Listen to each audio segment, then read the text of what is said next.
Hola, ¿qué tal? Bienvenidos. Soy Paula Salas para AMBA 24 Noticias y hoy tenemos un invitado especial nuevamente, el señor Carlos Regazzoni. ¿Cómo estás, Carlos? Bienvenido. Hola, ¿qué tal? Mucho gusto, para encantado. Bueno, Carlos, lo que te quiero consultar, digamos, como primera pregunta es lo siguiente. Todos te conocen desde cuando llegaste a la función pública, ¿sí? Todos conocen Carlos, digamos, el doctor, desde la parte de la función pública. Piensa la gente, o la mayoría de la gente, que naciste con saco y corbata en la función, ¿verdad? Pero pocos conocen el trabajo detrás para llegar hasta ese lugar. Nos gustaría que nos cuentes un poco ese recorrido, ¿sí? Si sos tan amable. No, sintéticamente, yo nací en la ciudad de Buenos Aires, pero después, de muy chiquito, a los 2 años, ya nos fuimos a vivir a Longchamps, a Bursaco primero y después a Longchamps, que es de donde es mi familia, y ahí me crié. Y sí, la familia de mi abuela es una familia muy acomodada, fundadores de Almirante Brown, pero después ellos digamos, bajó mucho su nivel social, se empobrecieron. Y bueno, a mi papá la tuvo que remar, digamos, con mamá y nosotros chiquititos. Siempre lo digo, yo viví en calle de tierra prácticamente toda mi infancia, hasta que me casé, viví en calle de tierra. Y de chiquito hasta salí a vender querosena a caballo con papá. Pero siempre una familia muy por el arte, muy culta, digamos, mucho las historias, los gauchos. Ese fue mi entorno de chiquito, los caballos, los gauchos de Longchamps y más al sur, ¿no? San Vicente, esas recorridas con papá. Y siempre me inculcaron mucho el tema del estudio. Y la verdad que siempre estudiamos mucho con mi hermano. Después se fue agrandando mi familia, somos 7 hermanos, de mamá somos 4. Estudié en Temperley y bueno, terminé recibiéndome de médico, estudiando en el viaje, viajando en el tren, el colectivo, tenía 2 horas de ida y 2 horas de vuelta en la facultad. ¿Cómo eran Este, esos viajes? ¿Cómo era llegar a la capital para estudiar? y bueno, fue una sensación de bastante independencia cuando yo pude empezar a ir a la capital solo. Antes iba a ver a mis abuelos que viven en Villa del Parque, también una familia muy modesta de Villa del Parque, pero muy organizada, ¿no? La familia de mi mamá. Y cada vez que yo venía a la capital era todo un mundo, pero solamente conocía Villa del Parque, Monte Castro, por ejemplo, nunca había ido al centro, así que para mí era una maravilla. La primera vez que fui a la Avenida Corrientes no lo podía creer, ¿no? El Obelisco, me pareció increíble. Y cuando empecé a estudiar fue un momento de donde sentí que tenía el mundo a mis pies, de alguna manera, cuando empecé a estudiar la facultad. Pero era bastante sacrificado, porque siempre fui muy metódico, ¿no? La cantidad de horas de lectura. Y me acuerdo, aprendí a dormir parado en el tren, el viaje de Longchamps, excursión, bueno, a estudiar de todas las formas que se te ocurra, digamos, porque trataba siempre de sacar 4 o 5 horas de lectura diaria, con lo cual hasta paraba el reloj cuando descansaba, para no quitar eso. Muchas horas en la biblioteca, en la facultad, muchas horas, cuando te digo, a Eso me veces estaba así. interesa, porque la gente piensa, digamos, uno te ve hoy, pero digamos, todo lo que lograste fue producto del trabajo y del esfuerzo Mm. tuyo y de tu familia que te apoyó para poder hacerlo. Entonces, hoy por hoy, digamos, uno te ve y te ve en cierto espacio, pero me interesa rescatar todo eso, ¿no? O sea, el esfuerzo, los viajes en tren, el estudiar en la biblioteca, porque por ahí no sé si podías o no comprar los libros. Entonces, bueno. Bueno, ahí tengo varias anécdotas. Por ejemplo, mira, para primer año de medicina yo necesitaba un libro de química. Uh-huh. Y ese libro de química me lo regaló un amigo rico que tenía en esa época, el Gordo Vázquez, nunca me voy a olvidar. Y un día me dice, Carlos, no, que venía, me acompañó, fuimos juntos a la librería del Ateneo, sobre Florida, y me dijo, Frida. elegí el que quieras. Y yo no lo podía creer, dije, Gordo, dejate hinchar, me vas a Estabas regalar en el libro de Disney. química. Y sí, no, y me regaló el libro de química, y me lo dedicó, y todo lo tengo todavía, la Harper. Y después los libros de anatomía, papá se los cambió por un cuadro a un vendedor de libros, una persona que andaba vendiendo libros, y entonces le dio unos que tenían roto el lomo. Uh-huh. Los tengo todavía, los de tú.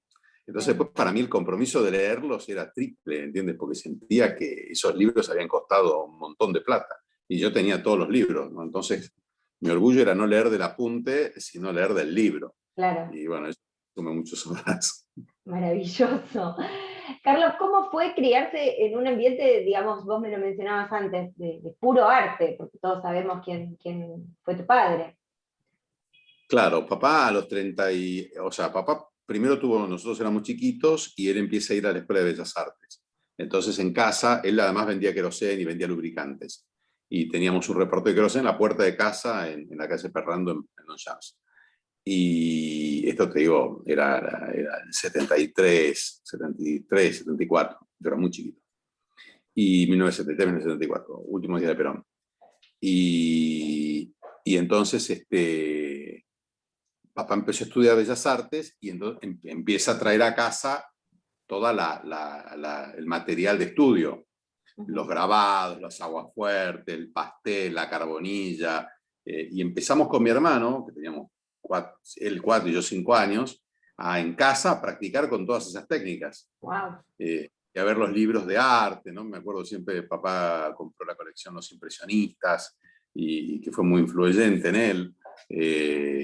Y entonces, de chiquito, por ejemplo, yo recuerdo haber tenido a los 5 años, me regaló papá un delantal de pintor, un pintorcito, se llamaba un delantal, la boina, el caballete, las telas y una cajita de pintor, con la paleta, todo. Bueno, aprendíamos los colores y así fue como un poco nos fuimos metiendo en todo esto. ¿Y qué te quedó de todo esto? Porque uno te ve hoy tan formal, por decirlo de alguna manera, y uno puede hasta suponer que sos como la antítesis de Carlos Padre, de alguna manera, viéndolo, ¿no? ¿Qué te quedó de todo eso? Bueno, mi otro hermano es coronel del ejército, así que imagínate que un poco ¡Wow! ya. Pero, ¡Qué contrapunto! claro, pero por ejemplo, él canta ópera y es un gran cantante de ópera y es un fanático de la música. No, papá detrás de la bohemia de él, fue una bohemia auténtica y desatada, ¿no? Pero detrás de eso había una tremenda disciplina, orden y vocación por el trabajo. O sea, papá nos levantaba a nosotros muy temprano para trabajar, por ejemplo. Yo recuerdo, teníamos semanas que eran semanas en las cuales había que poner en órbita la casa, y nos levantábamos a las 5 de la mañana, nos sacaba a trabajar ahí, medio tipo colimba era, ¿no? Él había ido a la colimba y reproducía eso en mi hermano y en mí.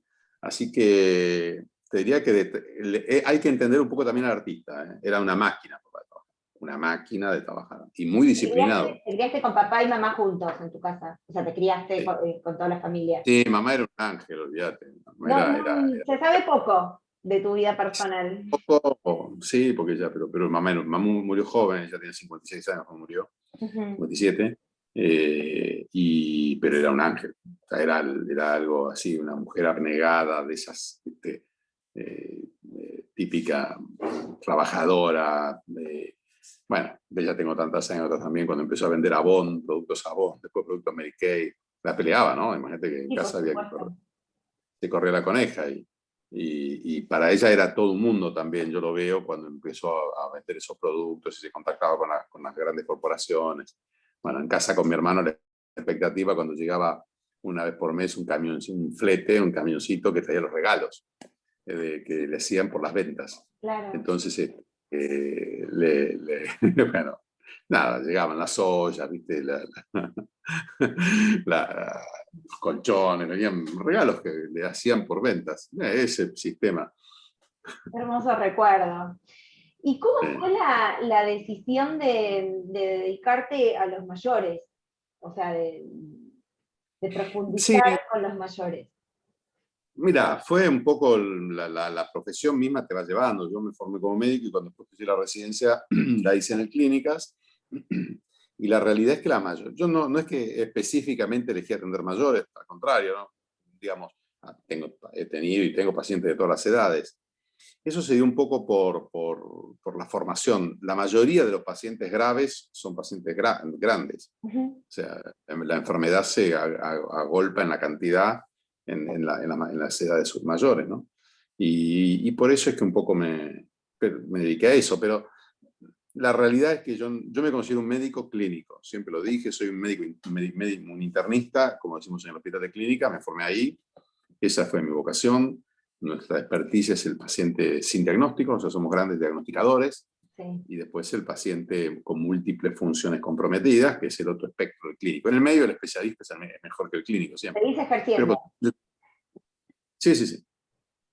Sí, ahora no voy al hospital, Ah, ok. pero bueno, porque la política un poco me alejó del hospital, porque si no, siempre es muy conflictivo el hospital público, pero me fascina el hospital público, lo he estudiado, la organización hospitalaria, mucho, y cuando estuve en el PAMI intenté mejorar todo lo que pude los hospitales del PAMI y tratar de generar sistema ahí, ¿no? Porque para mí creo mucho en eso, es una institución central de la civilización contemporánea, los hospitales. Sí. Carlos, ¿cómo es hoy tu familia? ¿Me querés contar un poco? Estoy casado, no tengo chicos y tengo los 6 hermanos. Esa es estoy casado con una... ¡Qué síntesis maravillosa! Sí, sí, está todo el tiempo confía. Sí. ¿Y tu mujer se dedica a...? Es médica también, Es hace médica trasplante. también. Perfecto. Bueno, ¿querés contarme un poco tu paso por el hospital público? Mira, ese fue un gran momento de lo que más me ha apasionado. A mí me fascinaba la residencia. Yo estaba en la gloria, ¿no? Ahí en el hospital de clínica, es un hospital enorme, con muchos pacientes, con mucha tecnología, con grandes problemas y muy conflictivo. O sea, ahí también aprendí lo amargo de la Argentina, ¿no? Tuve la suerte de recibir el último coletazo de los grandes maestros de la medicina. O sea, yo tuve clase con Gian Antonio antes de que muriera, el maestro de la pediatría, con Burucúa, el gran maestro de la clínica, también poco antes de que muera. Conocí el último año de Braun Menéndez en fisiología, tuve clase con De Roberti, que fue el gran prócer de la histología en Argentina, con Estopani, el gran químico en la facultad, discípulo de Leluar y compañero de trabajo de Leluar. O sea, tuve suerte de una recorrida con algunos de los grandes maestros de la medicina antes de que caiga en la situación que está ahora, ¿no? que es catastrófica. Y el hospital, bueno, tuve también a grandes jefes de sala y también lo vi cómo se iba muriendo el hospital, o sea, cómo iba entrando en una decadencia que es extraordinaria. Hoy en día los hospitales públicos de Argentina no son ni la sombra de lo que fueron, ¿no? Ni hablar los hospitales de escuela. Podemos hacer un parangón con la educación pública también, ¿no? Me parece que vos te educaste en un ámbito de educación pública y te formaste también laboralmente ahí, digo, ¿qué, digamos, qué se puede, digamos, hacer con eso? Bueno, ahí está el desafío, pero lo que no se puede negar es la decadencia. Y yo estoy muy en contra de aquellos que se autoengañan, hablando de, o sea, sacan a relucir orgullos de la situación actual, cuando la situación actual no es ni remotamente lo que fue, y se escudan en rankings internacionales para creer que son los mejores, que somos los mejores. Y eso nos quita energía, porque cuando vos te enorgulleces en donde estás, se te va el hambre por ir a donde no estás. Y el secreto de los países es querer ir a donde no están, o sea, querer avanzar y querer crecer. Y los argentinos tenemos una autocomplacencia. Para nosotros somos los mejores del mundo en todo. Yo cada vez que escucho la palabra mejor del mundo o peor del mundo, me genera urticaria, porque el mundo es tan grande y hay tantas cosas. O sea, hay tantos que están peor que nosotros y tantos que están mejor que nosotros en cada área, ¿no? No somos los mejores del mundo en el fútbol, tampoco somos los peores del mundo en disciplina social, no somos los mejores del mundo en medicina, tampoco somos los peores del mundo en derechos, qué sé yo. O sea, no estamos ni en un extremo ni en el otro, ¿no? El mundo es muy grande. Lo que sí creo es que nos está faltando un poco querer más, o sea, la ambición colectiva, ¿no? La ambición pública, la ambición social, la ambición de querer salir de donde estamos. Y eso El es una forma... conformismo. Hay un gran, paradójicamente, en un país que se la pasa pataleando y la gente protestamos por todo, somos impresionantemente conformistas. Nos instalamos Y en la muy... en el espacio de confort, en la zona de confort, y no, o sea, no queremos más, y eso me parece que es terrible. Sí, y eso explica no asumir sacrificios colectivos que deberíamos asumir. También ahí la demagogia hace un enorme daño. El pueblo se sacrifica. Pará un momento, el pueblo está viviendo mal, la gente estamos viviendo muy mal. Estamos viviendo muy por debajo de como deberíamos, y como podríamos, con el país que tenemos, y con la historia que tenemos, y la tradición, y lo que llegó a ser la Argentina. Argentina fue el país número 12 del mundo, era la mitad del Producto Bruto de toda América Latina. Con los libros de los argentinos se estudiaba toda América Latina. Bueno, eso no es más, no ocurre más. Somos el país número 82, o sea, tenemos un Producto Bruto Interno per cápita muy malo. Tuvimos 2 premios Nobel de la Paz. O sea, Y en medicina también. Ama, Esquivel, además de 3 premios Nobel de Medicina, ¿no? Usay, Mamá trabajaba en Milstein. ese momento en el CONICET y tuvo el placer de conocerlos a todos. Vos me mencionabas los docentes que, digamos, que pudiste vivenciar, y bueno, yo recordaba justo a mi madre con todas las anécdotas y las cosas que me contaba de aquel momento, ¿no? Sí, en todo era así. O sea, vos vas por Almirante Brown y por la zona sur en general, Lomas de Zamora, hoy en día mucho todo destruido con esa mala arquitectura que están poniendo, con esos edificios horribles que rompen todo. Y yo siempre digo, con la cantidad de territorio, de terreno que hay, cómo no ir a construir otro lugar y tener que destruir los barrios tan señeros, ¿no? Es decir, que tuvimos una enorme arquitectura de primer nivel, hoy en día enorme decadencia. Bueno, Caballito ¿No? está pasando también. Bueno, por supuesto, lo mismo pasa en la ciudad de Buenos Aires. De Caballito, y sí, o sea, las torres y todo lo que están, digamos, construyendo, no solo rompe el paisaje, digamos, el diseño urbano, sino que aparte empeora todo lo que tiene que ver con, bueno, con densidad poblacional, con agua, con Claro, y vías sin ningún criterio, eléctricos.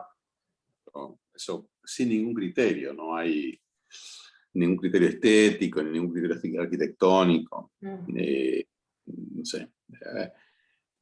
Clorindo Testa hablaba que era la ciudad de las medianeras, la ciudad de Buenos Aires, ¿no? Y él lo hablaba con cierta simpatía, porque vos te parás en cualquier parte de la ciudad y lo que ves son medianeras, todas las medianeras que reflejan, como son blancas, en general, son los laterales de los edificios, reflejan la luz. La verdad que es un horror. Bueno, pero Y eso tuvimos es... una construcción que fuimos así, éramos apodados como la Petita Europa. Entonces digo, Sí, es una sí, pena visualizar la decadencia en ese grado, ¿no? Por llamarlo de alguna manera. y es que el paisaje nos muestra eso. Entonces, frente a esta realidad, vuelvo a la idea inicial, tenemos que ambicionar ir allá donde no estamos. Es decir, que Argentina está todo por hacer. Ya está todo por Carlos, hacer. ¿cuál Hay es con tu... 60% de pobres. Perdón, te interrumpí. No, no. No, con un país con 50% de pobres, imagínate si no está todo por hacer. No, la pregunta es cuáles son tus planes, digamos, para estar cerca de la gente, para seguir cerca de la gente y para seguir ayudando a construir esta mejor Argentina. Yo tengo una tremenda vocación pública, es decir, el momento más feliz mío fue cuando tuve que administrar cosas públicas, porque es una enorme cantidad de creatividad que podés desplegar.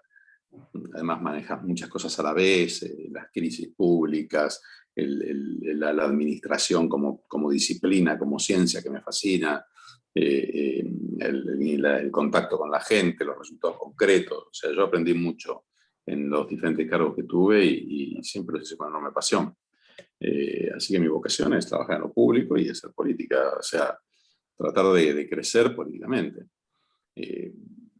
Un espacio donde discutamos ideas organizacionales, porque el gran secreto de todo es organizarse. O sea, los países primero se organizan y después crecen, no crecen y después se organizan. O sea, no podés conseguir bienes colectivos sin organizar la colectividad, digamos, el colectivo. Y somos un país desorganizado. Así que yo creo mucho en la organización pública, en el diseño de organizaciones, en la creación de las instituciones, en la mejora institucional.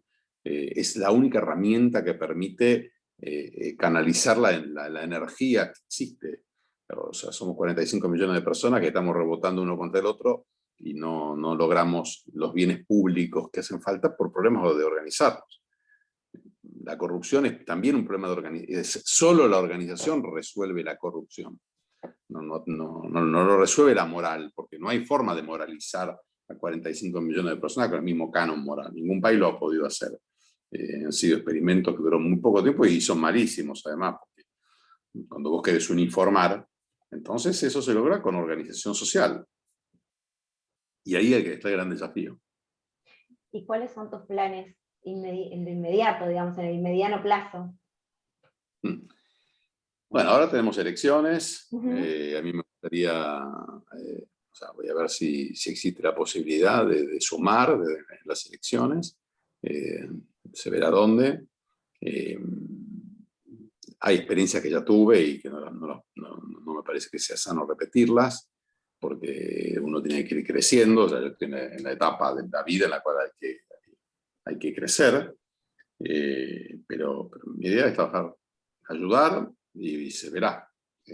Todavía no quiero hablar de cargos porque sé que es un momento muy sensible del país y decir que quiero ser diputado, que quiero ser esto, que quiero ser lo otro, me parece que no va a sumar porque la gente está muy dolida. Pero podemos decir que reafirmás tu compromiso de seguir trabajando para y por la gente.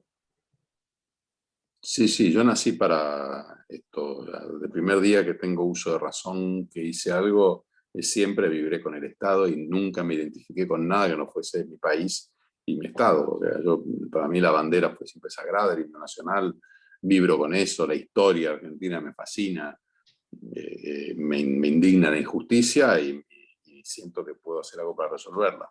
Así que, digamos, ahí no me va a ganar nadie. Nunca me vi haciendo algo distinto.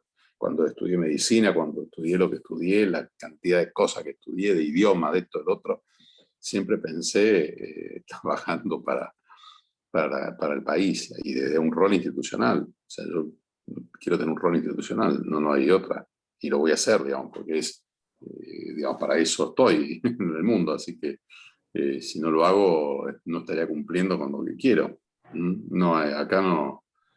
Y ya también pasó la etapa de la corimba, digamos, de aprenderlo. O sea, tuve muchos años, aprendí mucho con Mauricio, con Horacio, con Eugenia. Bueno, ahora es tiempo de las promociones, digamos, de que uno empieza a dar más. Un rol más protagónico, porque además he hecho muchísimo, digamos, no es que no. O sea, fui candidato a intendente 2 veces, organicé elecciones. Administré el PAMI, que es un monstruo, lo hice con total integridad y con profesionalismo, y mucho de lo que hice han sido un beneficio para siempre para el PAMI, y lo más importante es que tengo reconocimiento de la gente. Después la política siempre es batalla, te sacan de acá, te ponen allá, pero en educación lo mismo. Hice la primera escuela bilingüe argentino-mandarín, castellano-mandarín, la hicimos nosotros, con Esteban Bullrich, en su momento el Ministerio de Educación, y sacamos un montón de granujas, ladrones que habían dando vueltas, tanto en el Ministerio de Desarrollo Social, como después en Educación, como después en el PAMI. Digamos, traté de sanear un poco y de mejorar organizacionalmente, porque yo no creo en el paladín de la justicia. O sea, el paladín de la justicia es una parte importante del armado, pero no puede ser el eje de lo que hagas. O sea, el eje de lo que hagas es cómo vos evolucionás la institución en la que estás y que se consolida ese armado. Sin organización no hay posibilidad ninguna de cambio de nada. Y la organización me he dedicado a estudiar organización, porque me parece un tema fascinante. Me he leído a todos los maestros de management, he puesto en práctica eso. Organizarse y planificar. Organizarse y planificar. Organizarse y planificar. Después está, por supuesto, el liderazgo. Pero esto no hay mucha vuelta. Organizarse y planificar. Organizarse y planificar. Y en el medio está la lucha. Pero vos una lucha sin esos dos ingredientes de organización y de planificación es una lucha estéril. Es una lucha, o sea, tiene de corto plazo. No hay meta posible sin un plan. No hay ninguna posibilidad de que la Argentina evolucione para mejor y que produzca los bienes públicos duraderos que el pueblo y de su gente necesita sin organizaciones sólidas y trascendentes y sin un plan. claro, reiterado, que será de manera formal, explícita o de manera implícita. Porque la Constitución Nacional es un plan formal. O sea, los países se sustentan en proyectos. No usemos la palabra plan, usemos la palabra proyecto. La Constitución es un proyecto. El Código Civil es un proyecto. El Código Contravencional es un proyecto. O sea, la carrera hospitalaria es un proyecto. Bueno, esos proyectos tienen que ir evolucionando, mejorando, adaptándose, cambiando. Y hoy en día están amenazados por intereses corporativos, intereses sectoriales. O sea, si un partido político, cada vez que se asume, cambia los directores de los hospitales según el color político, ya te estoy diciendo que ahí la organización hospitalaria está herida de muerte. Sí. Y vos, poner cada decano de universidad, cada rector de facultad, al final del camino obedece a una fuerza política, bueno, olvídate, entonces estamos heridos de muerte. Porque ¿cuánto falta para que... O sea, todo lo pone la política, el director del Banco Central lo termina poniendo la política, los jueces lo ponen la política, bueno, entonces... Pero ¿cómo llegamos a ese cambio estructural? Porque, digamos, cada vez de verdad que hay un cambio de gobierno, por así decirlo, cambian todas estas cuestiones para el color político. Digamos, ¿cómo ese es el llega secreto ese cambio estructural? Ese es el secreto del liderazgo. Yo lo que he observado es que la mayoría de las veces la cabeza no tiene las ideas claras. Tiene ideas, pero no probadas, no testeadas, no ensayadas. Entonces, la realidad es que asumen las magistraturas, son diputados nacionales, son senadores, presidentes, ministros, y la realidad es que no hubo la concepción realmente de las carpetas de un proyecto y las ideas clave de un proyecto. Y hay proyectos que son demasiado simplistas, o sea, que ni siquiera agotan la totalidad del proyecto. La gente dice, yo soy peronista, entonces, ¡pum! Bueno, son populistas, pero no es peronismo eso, no es el proyecto peronista que Perón hizo, que pensó, demás. Lo mismo el liberal, agarra y dice, yo soy libre mercado, bueno, mira, tampoco eso es el proyecto complejo y polifacético que tienen los países que han llevado adelante una economía de mercado sólida. Porque esos proyectos han sido muy complejos, ¿entiendes? Muy complejos. O sea, vos para tener la economía de mercado de Inglaterra, bueno, también tenés que tener el sistema judicial de Inglaterra. Entiendo igual que se quedan en el continente y no en el contenido de las definiciones, me refiero, ¿no? Se quedan en 2 o 3 grandes latiguillos demagógicos. Hay que liberar el precio de esto, hay que liberar el comercio, por ejemplo. Bueno, pero vos para hacer eso tenés que tener el Departamento de Justicia de Estados Unidos, la Policía de Estados Unidos, el FBI en Estados Unidos, haber sufrido las crisis de Estados Unidos, que fueron de una corrupción feroz. O sea, o Al Capone se piensa la gente que era una excepción. Y lo mismo pasa con Gran Bretaña, para tomar 2. ¿A cuál va a ser? ¿A Francia? Bueno, primero Francia, mirá lo que fue la administración pública francesa, la reforma que hizo De Gaulle, y lo que fueron las empresas francesas. Lo mismo con España, lo mismo con Italia, lo mismo con China, lo mismo con Japón. Ahora hablan de Corea. ¿Sí? ¿Viajaste a Corea? ¿Viste cómo fue Corea? O sea, en Corea tuvo una revolución dramática de sus... O sea, vos pensás que Corea paseaban desnudos por la calle en jaula a los nobles en el año 1970. Una revolución, y hoy en día en Corea hubo una institución. Vos vas por la avenida principal de Seúl y el monumento es el monumento al alfabeto. La estatua del rey Sejong, y el rey Sejong, que fue el gran fundador de Corea, digamos, en el año 1500 y pico, abajo tiene el Museo del Alfabeto. Y están los chicos aprendiendo cómo fue que ellos cambiaron del alfabeto chino al alfabeto coreano. El alfabeto chino es por ideogramas, el alfabeto coreano son letras, son fonemas, digamos, cada letra, y tienen 27 letras, creo. Y eso fue la gran revolución. Y toda la saga es cómo se enseñó con ese alfabeto, cómo se logró alfabetizar al pueblo. Y Corea fue uno de los pueblos más masivamente alfabetizados de la historia. El desafío, Carlos, es poder aplicar, digamos, todos estos cambios de mejoramiento, tanto del país en general como de las instituciones, o de las instituciones como del país, sin o con el menor sufrimiento, digamos, de la gente. Me refiero en cuanto a hambre, pobreza, desocupación. Claro, eso también, es decir, la persona, yo te digo que fui pobre, digamos, mucho Sí. tiempo. No, o sea, sé lo que es tener que ir a comprar fiado y que el almacenero no te quiera vender, o que tu mamá te haya cocinar arroz porque no había otra cosa para comer, Ujú. ¿entiendes? No tuve Coca-Cola durante años en mi casa, ni Coca-Cola, ni jugo de naranja, así que no me lo tienen que contar. Vos el sacrificio lo vas a tener que hacer. El punto es que si el sacrificio lo haces dentro de una organización, por eso yo siempre hago de la lealtad organizacional un culto, tu sacrificio se multiplica. Si vos no lo haces así, tu sacrificio no sirve de nada. Totalmente de Es acuerdo. sufrir. Le dice Albert Camus, dice, cualquier sufrimiento es poco si al final del camino está la victoria. O sea, si vos vas a ganar, la realidad es que sos capaz de cualquier cosa en el medio. Ahora, cualquier sufrimiento, por ínfimo que sea, es insoportable si lo que hay del otro lado es la desesperanza total. O sea, no hay ni alegría posible, ¿entienden? Si vos sabés que vas a perder, se acabaron los banquetes, digamos, nada es divertido. Si vos Me sabés que hiciste vas a ganar, emocionar. nada es demasiado triste. Carlos, muchísimas gracias. No, por favor, justo mío.